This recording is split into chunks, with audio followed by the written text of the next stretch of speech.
अस्सलामु अलैकुम वरहमतुल्लाहि वबरकातुह। मोहतरम भाइयों, बुज़ुर्गों और दोस्तों, 1 लाख रुपये में हज का सफ़र, इस उन्वान पर अपने 8 सबक मैं ऑलरेडी अपने चैनल के ऊपर अपलोड कर चुका हूं। तो सबसे पहले आज की बात शुरू करने से पहले मैं आप तमाम लोगों से ये दरख्वास्त करूंगा, जो लोग मुझे बार बार फ़ोन कर रहे हैं, वो अगर इस टॉपिक के ऊपर हमारे सारे बयानात को सुन लेंगे तो मैं अल्लाह की ज़ात से उम्मीद करता हूँ कि इंशाअल्लाह आपको आपके सवाल का जवाब किसी न किसी बयान के अंदर तफसील के साथ में मिल जाएगा। तो आज जो है हम अपनी बात को वहीं से शुरू करते हैं जहाँ पे कल हमने अपनी बात को ख़त्म किया था, यानी 8वें हिस्से में जहाँ पे हमारी बात ख़त्म हुई थी, आज 9वें हिस्से में मैं वहीं से अपनी बात को शुरू करता हूँ। कल हमारी बात इस जगह पर ख़त्म हुई थी कि अगर सऊदी गवर्नमेंट इंडियन सिटीज़न्स के लिए ऑनलाइन वीज़े की फ़ैसिलिटीज़ को अवेलेबल कर देती है तो हमारे लिए बहुत आसान हो जाएगा हज का सफ़र भी करना और उम्रे का सफ़र भी करना। अब मेरे मोहतरम दोस्तों, जिस चीज़ का सबसे ज़्यादा मुझे अफ़सोस होता है वो चीज़ ये है कि असल में सऊदी गवर्नमेंट ने हज और उम्रे को एक धंधा बनाया हुआ है, एक तिजारत बनाई हुई है, एक कारोबार बनाया हुआ है। उनको इस बात का रत्ती भर भी एहसास नहीं है कि उनके इस तिजारत और कारोबार की वजह से दुनिया के करोड़ों मुसलमान जो बैतुल्लाह की ज़ियारत के लिए आना चाहते हैं वो महरूम हैं। इसलिए कि मैं आपको कुछ चीज़ें बताता हूँ। सबसे पहले तो हम वीज़ा से ही शुरुआत करेंगे। अब आप ख़ुद सोचिए, जो 56 मुल्कों के लिए सऊदी गवर्नमेंट ने ऑनलाइन वीज़ा की भी फ़ैसिलिटीज़ अवेलेबल की है, उसकी कीमत है 440 रियाल, जो ऑलमोस्ट 9,000 रुपये होते हैं। क्या आप जानते हैं कि अगर आपको यूके का वीज़ा चाहिए, इंग्लैंड का वीज़ा अगर आपको चाहिए, उसकी भी कीमत उतनी ही है। अगर आपको अमेरिका का वीज़ा चाहिए, उसकी कीमत और 1,000 रुपये ज़्यादा डालेंगे तो 10,000 रुपये अमेरिका के वीज़ा की फ़ीस है। लेकिन अमेरिका आपको 10 साल का वीज़ा देता है और यूके उतने ही पैसों के अंदर आपको 5 साल का वीज़ा देता है। दोनों मुल्कों के वीज़ा में ये डिफरेंस भी है। लेकिन सऊदी गवर्नमेंट हाजियों से उम्रे के नाम पर 440 रियाल यानी 9,000 रुपये लेकर आपको सिर्फ़ 1 महीने का वीज़ा दे रही है। अल्लाह हिफाजत फ़रमाए मेरे मोहतरम दोस्तों। अरे भाई, आपने तो इसको धंधा बनाया, आपने तो कमाई का ज़रिया बनाया। होना तो ये चाहिए था, क्योंकि अब आप मुझे बताइए, कोई भी इंसान जो सऊदी अरब जाने वाला है या मक्कतुल मुकर्रमा जाने वाला है या मदीना मुनव्वरा, वो किस लिए जाने वाला है? क्या सऊदी के सहरा देखने के लिए जाने वाला है? अरे भाई, आपके मुल्क में मक्कतुल मुकर्रमा है, मदीना मुनव्वरा है, जो पूरी दुनिया के मुसलमानों के रूहानी मरकज़ है। पूरी दुनिया के मुसलमानों का रूहानी ताल्लुक़ मक्कतुल मुकर्रमा और मदीना मुनव्वरा से है। मजबूरी में लोगों को वहाँ का सफ़र करना पड़ता है, मजबूरी में आपके मुल्क का वीज़ा लेना पड़ता है। अगर मक्कतुल मुकर्रमा और मदीना मुनव्वरा किसी और मुल्क के अंदर होते थे तो लोग वहाँ का सफ़र करते थे, लेकिन आपके मुल्क में है तो आप वो ज़माना भूल चुके हैं कि आज से थोड़े साल पहले एक वक्त ऐसा था, एक ज़माना ऐसा था कि जो लोग हिंदुस्तान से हज के लिए सफ़र करते थे वो अपने साथ में सदक़ात ज़कात लेकर जाते थे और वहाँ पे अरबों में वो सदक़ा और ज़कात तक़सीम करते थे। ज़्यादा पुरानी बात नहीं बता रहा हूँ मैं आपको। हज़रत शेख ज़करिया रहमतुल्लाह अलैह की आप बीती में ख़ुद मैंने ये बात पढ़ा हूँ कि हज़रत मौलाना खलील अहमद साहब सहारनपुरी रहमतुल्लाह अलैह, जो हज़रत शेख ज़करिया के उस्ताद मोहतरम थे, वो जब हज के लिए सफ़र करते थे तो अपने साथ में सदक़ात ज़कात के अलावा नीम के जो दरख्त है, आज जो पूरे अराफात के मैदान में आपको नीम के दरख्त नज़र आते हैं, वो सिर्फ़ और सिर्फ़ हिंदुस्तान के मुसलमानों का तुफ़ैल है। सिर्फ़ हिंदुस्तान के मुसलमानों का तुफ़ैल है जिन्होंने अराफात के मैदान में ये नीम के दरख्त लगाए हुए हैं। उनकी मेहनतों और काविशों की वजह से कि हज़रत शेख ज़करिया रहमतुल्लाह अलैह ने यह भी लिखा है कि फिर अगले साल जब सफ़र होता था तो हज़रत मौलाना खलील अहमद साहब सहारनपुरी रहमतुल्लाह अलैह ख़ास तौर पे फ़िक्र किया करते थे कि उन दरख्तों का क्या हुआ। बाज़ाब्ता उनको पानी देने का इंतज़ाम वग़ैरह कराया जाता था ताकि साल भर उन दरख्तों की देख रेख हो सके। तो आज अराफात के मैदान में जितने भी नीम के दरख्त हैं ये हिंदुस्तान के मुसलमानों ने ले जाके वहाँ पे लगाए हुए हैं। तो यहाँ से जब लोग जाते थे तो वो सदक़ात और ज़कात अपने साथ में लेकर जाते थे अरबों में तकसीम करने के लिए। मगर चूँकि अब अरबों के पास में पेट्रो पावर आ गया और जब से पेट्रो पावर आया और पेट्रो मनी आया तो अल्लाह हिफाजत फरमाए कि अगर वो चाहते और सही ढंग से डेवलपमेंट करते थे तो हज और उम्रे का सफ़र इतना आसान और इतना सस्ता हो जाता था जैसे आज आम दुनिया के मुल्कों में लोग सफ़र करते हैं। इतना सस्ता होता था। मैं तो ये कहता हूँ कि आप 50,000 रुपये में जो है हज का सफ़र करके आ सकते थे। इसलिए कि आप देखेंगे आज खाली हज का जो वीज़ा है उसकी कीमत जो है इतनी महंगी हो चुकी है, तकरीबन 30 से 40 हज़ार रुपये हज का वीज़ा हो चुका है, मुअल्लिम की फ़ीस हो चुकी है। और ये मेरे आज तक समझ में नहीं आया कि अरब हुकूमत ने ये मुअल्लिम का जो मसला खड़ा किया हुआ है वो काय के लिए है, मुअल्लिम का फ़ायदा क्या होता है। ज़बरदस्ती अपने मुल्क के लोगों को आमदनी का एक ज़रिया पैदा करने के लिए, पेट भरने के लिए, उनके कमाई के ज़रिए के लिए। अरे बिला वजह है ना भाई, आप हज और उम्रे के नाम पर धंधा कर रहे हो, धंधा तिजारत कर रहे हो, आप लोगों को गुमराह कर रहे हो, पेट भर रहे हो, पेट, उसके अलावा कुछ भी नहीं है। और क्या है ये? दूसरी तरफ आप बातें करते हैं कुफ्र की, शिर्क की। कोई बेचारा हमारा हिंदुस्तान का भोला भाला अगर उसी मक्कतुल मुकर्रमा या मदीना मुनव्वरा में गारे सौर की ज़ियारत करने के लिए चला जाए तो वो लाल लाल रुमाल वाले जो लाल लाल रुमाल सिर पे डाल के ऐसी कलगी निकली हुई बोलते शिर्क शिर्क शिर्क, यानी गारे सौर की तरफ जाना शिर्क, गारे हीरा की ज़ियारत के लिए जाना शिर्क, जन्नतुल बकी में जाना शिर्क, जन्नतुल मुअल्ला में जाना शिर्क, अल्लाह के नबी की पैदाइश जिस मकान में हुई थी वहाँ जाना शिर्क।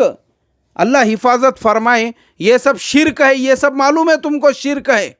और तुमने उम्रे के वीज़ा का जो धंधा शुरू किया, 10-10 हज़ार रुपये में उम्रे का वीज़ा दे रहे हो और 50-60 हज़ार रुपये में जो हज का वीज़ा आप बेच रहे हो, ये शिर्क नहीं है, ये गुनाह कबीरा नहीं है, ये अल्लाह की नाफरमानी नहीं है, ये जायज़ है आपके लिए। कुरान में तो अल्लाह तबारक व तआला ने कहा वला तश्तरू भी आयाती समनन कलीला, के अल्लाह के दीन को बेच कर अपना पेट मत भरो बोल के। ये तो तुम दीन के नाम पे पेट भर रहे हो, और कैसा पेट भर रहे हो। जो वहाँ के शहजादे हैं, सोने की कारें हैं उनके पास, सोने की कार, सोने का प्लेन है उनके पास में। अल्लाह हिफाजत फरमाए। तो आज जो है ना मेरे मोहतरम दोस्तों, ये जो हज और उम्रा इतना महंगा हो गया है, इतना महंगा हो गया है, ये सिर्फ़ और सिर्फ अरब गवर्नमेंट की गलत पॉलिसीज़ की वजह से। इसीलिए तुर्की और ईरान का जो सऊदी के साथ में झगड़ा है, और वो लोग ये कहते हैं कि भाई मक्कतुल मुकर्रमा और मदीना मुनव्वरा यानी हरमैन शरीफैन तुम्हारे बाप की जागीर नहीं है। ये पूरे अरब दुनिया और पूरी दुनिया के जो मुस्लिम ममालिक है सब उसके अंदर हिस्सेदार है। तो हर साल जो है अलग अलग लोगों को तुमने मुतवल्ली जो है वो देना चाहिए। मतलब तुर्की गवर्नमेंट कहती है कि ओरिजिनल मुतवल्ली हम लोग हैं खिलाफत उस्मानिया के ज़माने से। तो हर साल जो है तुमने दूसरों को मौका देना चाहिए खिदमत का। और ये सही है मेरे मोहतरम दोस्तों। देखो मैं अब आपको बताता हूँ कि हज जो है, हज ये इबादत है। लोग उम्रे के लिए, हज के लिए जाते हैं, वहाँ पे पिकनिक मनाने के लिए नहीं जाते हैं। उन्होंने कितना आसान करना चाहिए था। मैं आपको बताता हूँ, दुनिया के वो मुल्क जिन मुल्कों के अंदर लोग इबादत के लिए नहीं जाते, घूमने फिरने के लिए जाते, उन्होंने अपने मुल्कों के दरवाजे कितने आसान कर दिए दुनिया के लिए। आप देखो, मैं अभी इन्फॉर्मेशन पढ़ते बैठा था कि दुनिया के टॉप 10 कंट्रीज़ कौन से हैं जहाँ पे 2018 में सबसे ज़्यादा लोगों ने विज़िट किए। आपको सुनकर हैरत होंगी, उन टॉप 10 के अंदर सिवाय तुर्की के एक भी आपको अरब मुल्क नहीं मिलेगा। तुर्की भी वैसे अरब मुल्क नहीं है, लेकिन तुर्की उस लिस्ट के अंदर है टॉप 10 कंट्रीज़ में। पहले नंबर के अंदर उसमें फ्रांस है, जहां पे तकरीबन 8 करोड़ 90 लाख लोगों ने 2018 के अंदर विजिट की। 8 करोड़ 90 लाख। उसके बाद में अलग अलग मुल्क है, यूएसए है उसके अंदर, उसमें यूके है, उसमें इटली है, उसमें स्पेन है, उसके अंदर तुर्की है, और उसमें थाईलैंड का भी नंबर लगता है। थाईलैंड में भी तकरीबन 4 करोड़ के करीब लोगों ने जो है वहाँ पे विज़िट किए। अच्छा, क्यों इतने लोगों ने विज़िट किए? उसके विज़िट करने की सिर्फ एक वजह है, उन मुल्कों ने अपने मुल्कों के वीज़े एकदम आसान कर दिए। अभी मैं आपको खाली एक एग्ज़ाम्पल देता हूँ।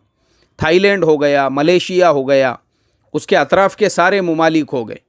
अगर आपको थाईलैंड जाना है तो पहले थाईलैंड का ऐसा सिस्टम था, आप वहाँ के एयरपोर्ट पे जाते हैं तो आपको वीज़ा ऑन अराइवल मिलता था, यानी इंडिया चाइना के लोगों को वो लोग वीज़ा ऑन अराइवल देते हैं, वहाँ जाते ही मिलता था। और उसकी फ़ीस होती थी 2000 बात, जो ऑलमोस्ट हमारे इंडिया के तकरीबन 5000 रुपये के करीब होते हैं। लेकिन पिछले 1 साल से उन्होंने वो फ़ीस भी माफ़ कर दी, यानी 5000 रुपये भी आपसे लेते नहीं। आप सिर्फ उनके एयरपोर्ट पे चले जाइए, आपको मुफ्त में, फ्री में वीज़ा ऑन अराइवल भी देंगे, आपका इमिग्रेशन होगा, सिर्फ आपको इंडिया से वहाँ पे पासपोर्ट ले जाने की ज़रूरत है।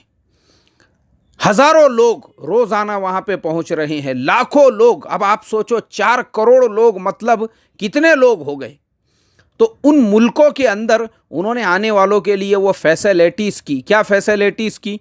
जैसे ही आप थाईलैंड के एयरपोर्ट पे पहुंचोगे, वहाँ पे बसें आपके लिए लाइन से खड़ी हुई है। शहर में जाएंगे, इतना सस्ता उसका रेट है, वहाँ से जो है वो 20 वहाँ के जो रुपये है 30-40 ऐसे वहाँ की कीमत है। हमारे यहाँ के हिसाब से जो 50-100 रुपये होते हैं, उतने में आप शहर में जा रहे हो। उसके बाद में मेट्रो ट्रेन आपको कनेक्टेड है एयरपोर्ट से ही, पूरे शहर में जहाँ जाना है वहाँ पे जा सकते। फिर दूसरा वहाँ पे एयरपोर्ट है, तो ये एयरपोर्ट से दूसरे एयरपोर्ट तक जाने के लिए अगर डायरेक्ट किसी को एयरपोर्ट ही जाना है, उसके लिए फ्री बस सर्विस है, कोई चार्ज देने की ज़रूरत नहीं। तो गवर्नमेंट और मुल्क के लोग जब ये सारी सहूलतें और फैसिलिटीज़ देते हैं लोगों को, उसके बाद दुनिया टूट पड़ती है ऐसे मुल्कों के लिए सफ़र करने के लिए। वहाँ पे लोग जब पैसा खर्च करते हैं तो वहाँ के जो लोकल लोग हैं, लोकल कारोबार करने वाले हैं, लोकल दुकान वाले हैं, उन लोगों को फ़ायदा होता है उससे। उसके अलावा अगर आप मलेशिया को देखोगे, सिर्फ 1200 रुपये में ऑनलाइन मलेशिया का वीज़ा मिलता है। सिर्फ 1200 रुपये के अंदर ना आपको मलेशिया के कॉन्सुलेट जाने की ज़रूरत है, ना वहाँ पे एप्लीकेशन देने की ज़रूरत है, ना लाइन लगाने की ज़रूरत है, कोई ज़रूरत नहीं है। 1200 रुपये के अंदर आपको मलेशिया का वीज़ा मिल गया, आप मलेशिया पहुँच गए। कुआलालंपुर एयरपोर्ट पे जैसे ही पहुँचोगे, वहाँ से सिटी जो है थोड़े दूरी पर है, लेकिन सिर्फ 12 रिंगिट यानी 140 रुपये के अंदर आपको टिकट मिलता है। आलीशान बस है आपके लिए, एसी, उसके अंदर आपके लिए वाईफाई फ्री है, उसमें बैठ के आप सफ़र कीजिए। 140 रुपये में एयरपोर्ट से लेके आपको सिटी सेंटर वो बस पहुंचा रही है। सिटी में आप चले गए, आपको हर जगह जाने आने के लिए ट्रेन है और मेट्रो है और मोनो ट्रेन है और टैक्सीज़ है। मेरे मोहतरम दोस्तों, इन मुल्कों ने आने वाले मुसाफिरों के लिए जब ये सारी सहूलतों का इंतज़ाम कर दिया हुआ है, तो लोग टूट पड़ते हैं वैसे मुल्कों में। अगर आप जाएंगे तो आपको वहाँ के मलेशिया के लोग कम और फॉरेनर्स आपको ज़्यादा दिखेंगे। थाईलैंड में आप जाइए, आपको वहाँ पर वहाँ के लोग कम और फॉरेनर ही ज़्यादा लगेंगे। आपको लगेंगे यार मैं यूरोप और अमेरिका में तो नहीं आ गया, सब यहाँ पे मुझे अमेरिकन लोग और सब जो है यूरोपियन लोग नज़र आ रहे हैं, यहाँ के जो लोग हैं वो तो दिख रहे भी नहीं। ये सोचेंगे आप वहाँ जाने के बाद, क्यों उन्होंने ये फैसिलिटीज़ दी। और अब हमारे इन मुल्कों की तरफ, अब हम वापस सऊदी की तरफ जाते हैं। आप जिद्दा चले गए, कोई गवर्नमेंट की बस जो है जिद्दा से मक्का के लिए नहीं चलती है, कोई मेट्रो ट्रेन जो है जिद्दा के एयरपोर्ट से लेके मक्कातुल मुकर्रमा तक कोई उसका इंतज़ाम नहीं है।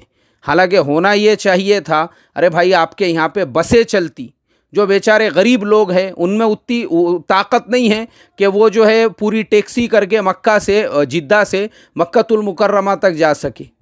तो आपने सहूलतों का इंतज़ाम ही नहीं किया।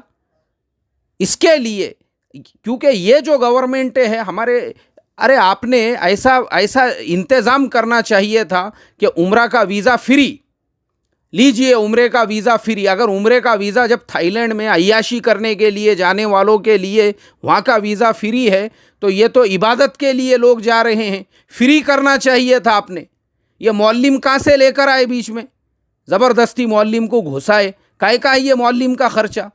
मेरे मोहतरम दोस्तों, धंधा बनाए इन लोगों ने, वरना ये अगर वीज़ा की पॉलिसी इसको आसान करे, मैं आपको गारंटीड बोलता हूँ, 1 लाख तो मैंने बहुत ज़्यादा बोल दिया, 50,000 रुपये में इंसान हज कर सकता है और 20 से 30,000 रुपये के अंदर उम्रे का सफ़र करके आ सकता है। कोई बहुत बड़ी बात नहीं है। तो अल्लाह ताला से यही दुआ करूँगा कि अरब की जो पॉलिसीज़ है अल्लाह उनको वो चेंज करने की और वीज़ा जो है आसान बनाने की तौफ़ीक़ अता फ़रमाएँ। सलामु अलैकुम व रहमतुल्लाहि व बरकातहू।